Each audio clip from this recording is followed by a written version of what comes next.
అందరూ ఇటువైపు చూడాలి. అందరూ బాగున్నారా?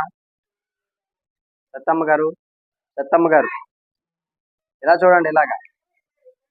బాగున్నారా అందరూని? బాగున్నారా అందరూ? మంచిగా ఉన్నారు కదా అందరూ? చాలా మంచిది. మీ అందరి కోసం ఎంతో మంది పాస్టర్ గారులు ప్రార్థన చేస్తున్నారు.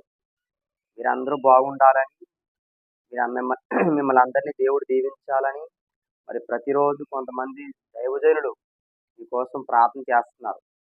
మరి మరి మీరెంతో గొప్ప భాగ్యవంతులు. నిజంగాని ఒక దైవజనుడు మీకోసం ప్రార్థన చేస్తున్నారంటే ఎప్పుడన్నా మీరు పాస్టర్ గారి దగ్గరకొచ్చి ప్రార్థన చేయించుకున్నారా? లేదు. అవునా? కానీ మీరెవరో తెలియకపోయినా మీరిక్కడికి రావడం వల్ల అనేక మంది సేవకులు మీకోసం ప్రార్థిస్తున్నారు. మరి దేవుడు మిమ్మల్ని చల్లగా చూడాలని, మరి ఒక మంచి స్థితిలో మిమ్మల్ని అందరినీ కూడా ఆశీర్వదించాలని. ఒక 2 మాటలు చెప్పి మనం టిఫిన్ సెక్షన్‌లోకెళ్దాం. మనము ఈ జీవితాన్ని ఇచ్చింది మనకు దేవుడు. అంటే తల్లిదండ్రుల ద్వారా మనం ఈ లోకానికి వచ్చిన తర్వాత ఈ భూమి మీద మనిషి జీవించిన ఏ మనిషి అయినా కూడా ఏండి తల్లిదండ్రుల ద్వారానే భూమి మీదకి వస్తాం. అయితే మొదటి నుండి కూడా మనం ఆలోచిస్తే దేవుడు మనుషులను కలుగు చేశాడు. మనుషులను దేవుడు సృష్టించాడు. మనిషికి ఏం కావాలో సమస్తాన్ని ఆయన భూమి మీద పెట్టాడు. మనం వచ్చినప్పుడు ఏమైనా తెచ్చుకున్నామా? ఏమీ తెచ్చుకోలేదు. బట్టలు తెచ్చుకున్నామా? పోనీ ఇల్లు కట్టుకోవడానికి ఏమైనా సామాన్లు తెచ్చుకున్నామా?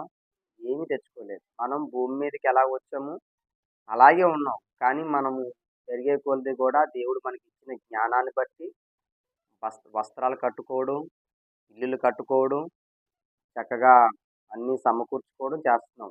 అంటే దేవుడు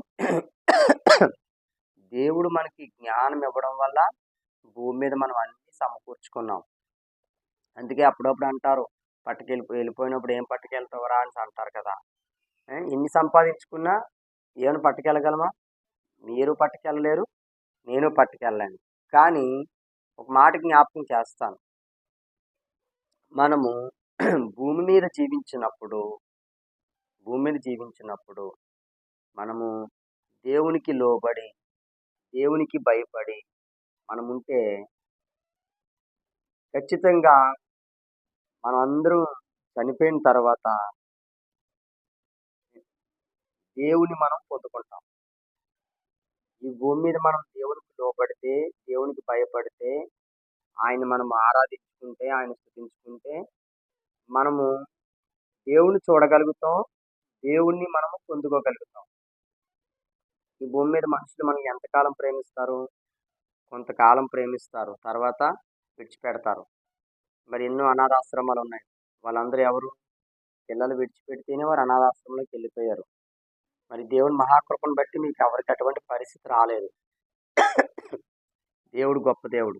కనుక మనము ఈ లోకాన్ని విడిచి వెళ్ళిన తర్వాత నేను దేవుని దగ్గరికి వెళ్తున్నానా లేదా? నేను ఎక్కడికి వెళ్తాను? చాలామంది అంటారు ఆత్మ గాల్లో తిరుగుతదనేసి.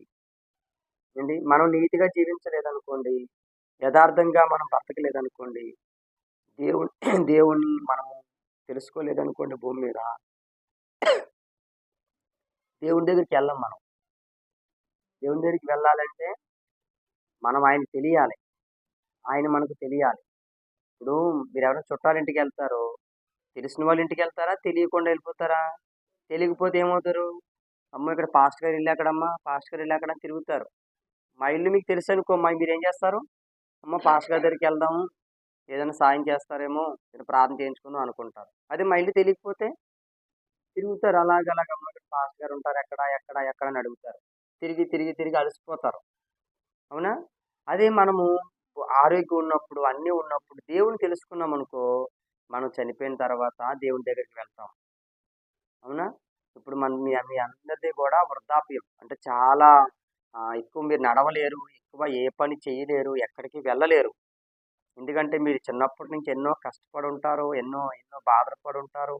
ఎన్నో సార్లు ఇబ్బందులు పడ్డారు. ఎంతో కష్టపడ్డారు. కానీ ఇప్పుడు చిన్నప్పటి నుంచి మీరు కష్టపడి అన్నీ సమకూర్చుకున్నారు. ఇప్పుడు మీ ప్రాణాలకేమైనా తృప్తుందా? మీ మీ మీ ప్రాణానికి ఏమైనా తృప్తి ఉందా? హాయిగా ఉందా? బాధలే, ఇంకా కష్టాలే, కన్నీళ్ళే. ఇవి మనిషికి తప్పవండి. మీకు తప్పవు, నాకు తప్పవు. అందరికీ ఉంటాయి.